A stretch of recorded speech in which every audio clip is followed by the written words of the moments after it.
बिहार की राजनीति एक बार फिर निर्णायक मोड़ पर खड़ी है।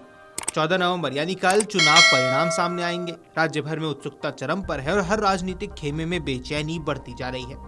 एग्जिट पोल ने पहले ही माहौल बदल दिया है। ज्यादातर सर्वे ये इशारा कर रहे हैं कि नीतीश कुमार के नेतृत्व वाली एनडीए एक बार फिर स्पष्ट बहुमत के साथ सत्ता में लौट सकता है। दूसरी ओर तेजस्वी यादव आरजेडी के युवा चेहरे और महागठबंधन के मुखिया, उन्होंने इन एग्जिट पोल को सिरे से खारिज कर दिया है। उनका दावा है कि जनता ने बदलाव चुना है और महागठबंधन की सरकार ही बननी है।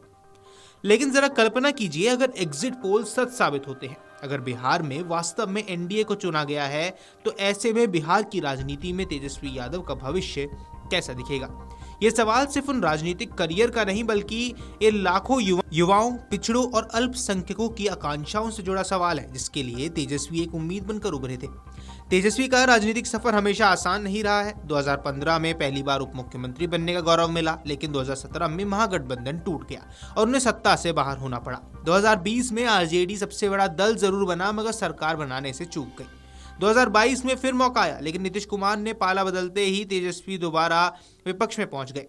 और अगर 2025 का चुनाव भी उन्हें सत्ता ना दिला सका, तो ये लगभग तय है कि आने वाले कई वर्षों तक उन्हें विपक्ष की राजनीति में ही संघर्ष करना पड़ेगा। हालांकि तेजस्वी अभी युवा हैं, उनके पास लंबा राजनीतिक भविष्य बाकी है, लेकिन जिस तेजी से बिहार की राजनीति बदल रही है, उसमें टिके रहना अब पहले जितना आसान नहीं रह गया है। तेजस्वी के लिए सबसे बड़ी चुनौती इस बार सिर्फ चुनावी हार नहीं, बल्कि घर के भीतर से उठता तूफान है।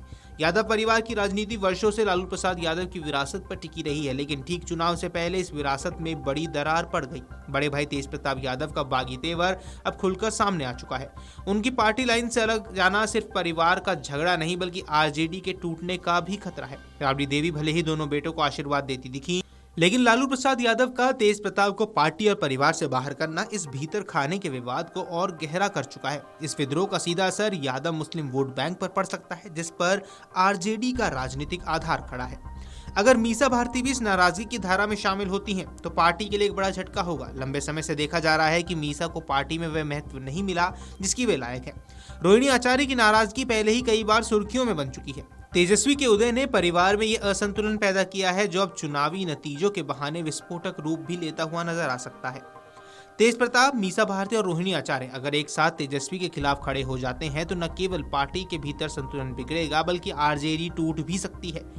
एनडीए जैसी स्थिति का फायदा उठाने में जरा भी देर नहीं लगाएगी। नीतीश कुमार और भाजपा के लिए बिल्कुल सही मौका होगा कि वे आरजेडी के कमजोर धड़े को अपने पक्ष में इस्तेमाल कर सके। ये पारिवारिक विद्रोह इसलिए भी खतरनाक हो जाता है क्योंकि ये आरजेडी के अस्तित्व पर सीधा वार है। यदि लालू प्रसाद यादव ने तुरंत हस्तक्षेप नहीं किया, तो 2030 तक पार्टी का नाम अब मिट सकता है।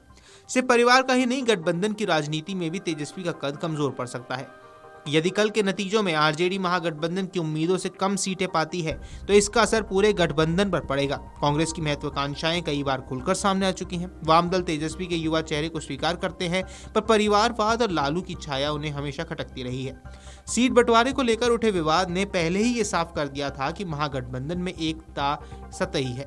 दरभंगा की एक सीट पर तो तेजस्वी ने खुद अपने गठबंधन साथी के खिलाफ प्रचार कर दिया। ये घटना गठबंधन की मजबूती पर बड़े सवाल भी खड़े करती है।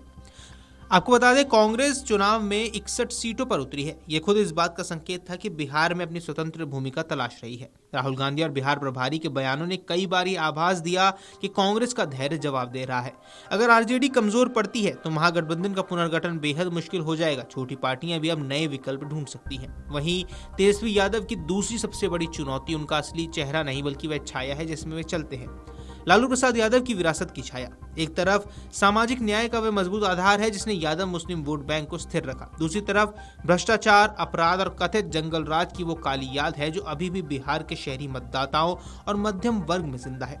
पीएम मोदी ने गोपालगंज की रैली में कहा कि तेजस्वी लालू के पापों को छिपाने की कोशिश कर रहे हैं। तो ये सिर्फ चुनावी हमला नहीं था, बल्कि ये वास्तविक चुनौती थी जिसने तेजस्वी लगातार जूझते भी रहे हैं। उन्होंने अपने पोस्टर्स में लालू की तस्वीर छोटी की। उम्मीद थी कि पुरानी छवि पीछे छूट जाएगी, लेकिन राजनीति इतनी आसान नहीं होती। बीजेपी ने लालू का राज लौटेगा का नैरेटिव इतने प्रभावी ढंग से चलाया है कि तेजस्वी के नौकरी देने वाले वादे भी फीके पड़ते नजर आ रहे हैं। तो ऐसे में कल क्या होगा ये कोई नहीं जानता, लेकिन इतना साफ है कि तेजस्वी यादव के लिए चुनाव सिर्फ जीत हार का मुद्दा नहीं, ये उनके राजनीतिक भविष्य, परिवार की एकता, महागठबंधन के अस्तित्व और बिहार की नई राजनीति की दिशा का सबसे बड़ा इम्तिहान है। और अगर एग्जिट पोल सही निकलते हैं, तो ये इम्तिहान और भी ज्यादा कठिन होने वाला है। Video desk amarujala.com। अगर आप ये वीडियो YouTube पर देख रहे हैं तो हमारे चैनल को सब्सक्राइब कर बेल आइकन दबाएं और Facebook पर देख रहे हैं तो हमारे पेज को लाइक करें।